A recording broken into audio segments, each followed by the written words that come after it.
In between all the inquiries and task teams and everything else that we have in South Africa on a regular basis, the inquiries into fraud and corruption designed, and I think they're really good. I like the Nugent inquiry. I really like the state capture inquiry, which is underway at the moment. It's like watching the horror movie that you've read the movie review of. You know the outcome. You know who the bad guys are, but you want to see exactly how it all happened. So you watch these inquiries and it paints a really grim picture of the mess that South Africa has come through. But the point is it's history, and we've got to deal with the history in order to move forward, and that's why the inquiries are a good thing. All of these summits that we're having, the Job Summit and next week the Investment Summit, are they going to be as productive and useful? We had the Job Summit, more than 70 strategies, they called them, to deal with joblessness in South Africa came out, and that's been quite roundly criticized. Next week, the big Investment Summit, the great and the good will be here. Jack Ma, good, nice that he'll be here. Dr Adrian Saville, the Chief Executive of Cannon Asset Managers. Do you see any value in having an investment summit? I mean, what we need to do is not exactly rocket science. Will we learn anything new, do you think? Evening, Bruce. I'm not sure that we'll learn anything new, but what it represents is a chance to communicate with clarity of thought and process. And South Africa comes out of a very, very tough environment in which the social fabric has been stretched, institutions have been compromised. And before you can get back into the business of just doing, you first have to restore, reestablish trust, confidence, confirm the rules of the game, and out of that, I think it's only out of that you're likely to see real demonstrations of commitment of capital. So it's actually a useful tool then to showcase South Africa, to say what it's all about, and hopefully by the time the president stands up at this investment conference and delivers a keynote, he will be able to give a clear and unambiguous policy stance on the biggest issues of the day, from mining to land security to land distribution, because on the one hand he's got a constituency which is keen to see him compromise on land, and on the other he's got an investment community from whom he wants $100 billion in the next 4.5 years, who want land security, want security of asset and security of tenure on the land.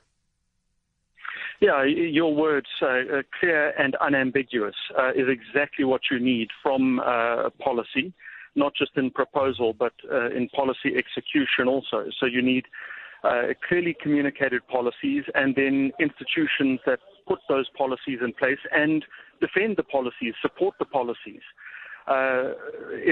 It's difficult to see under the current circumstance how we will achieve that clear and unambiguous communication, given the question marks that still sit over critical issues like land. But the closer we can get to giving exactly that direction, the better our chance of securing these assets, this investment capital that's critically needed to lift South Africa out of the investment, the economic slump that we've been in for a decade.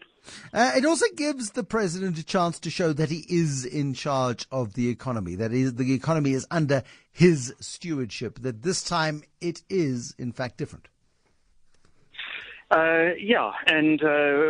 We've got the New Deal, which represents a very sensible policy set.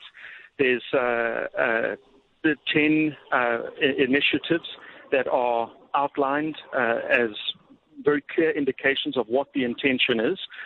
We've had some important changes in key positions, most notably Minister of Finance, and that gives him a platform from which to launch.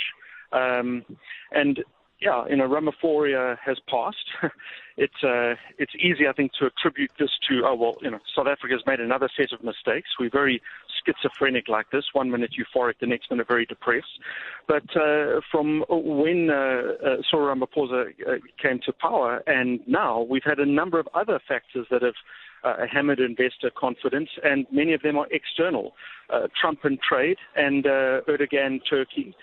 So here is an environment in which you're given an opportunity, A, to assert the principles, and B, capture some advantage in an uncertain world. I wish you wouldn't use the word capture. But yes, we need to gain some advantage in an uncertain world. I'm allergic to the word. I'm allergic to the word. I'm so sorry. No matter, even in the correct context with the correct emphasis, it's a filthy word. My vocab. It's a filthy, filthy word in South Africa. I don't know how many. It's too many. But we acknowledge that we are on the skids economically. We may or may not come out of the recessionary environment that we're in the third quarter.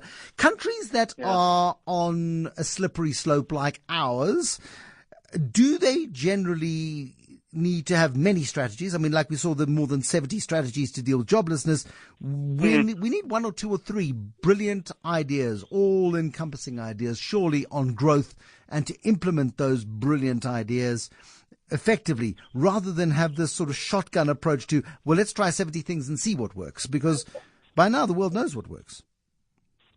Well, I mean, there might be accepted schools of thought or conventional wisdoms. Every country is different. There is no place that has the same set of rules applying in the exact same way. And I think what you do want is you want clarity in the rules of the game, which is, policy, regulation, legislation. But that's not to say that you can't try 70 things, because what makes us so wise that we've figured out exactly what the single strategy is, or the three strategies. So I would venture, in fact, that if there are 70 ideas, try the 70. Let's see which of those 70 get some traction and some impact, and then put the real firepower behind those, as opposed to one grand strategy, and 3 years down the line, it's, hang on, this didn't work, back to the drawing board. Dr. Adrian Saville, thank you, the Chief Executive at Cannon Asset Management. He's also a professor at Gibbs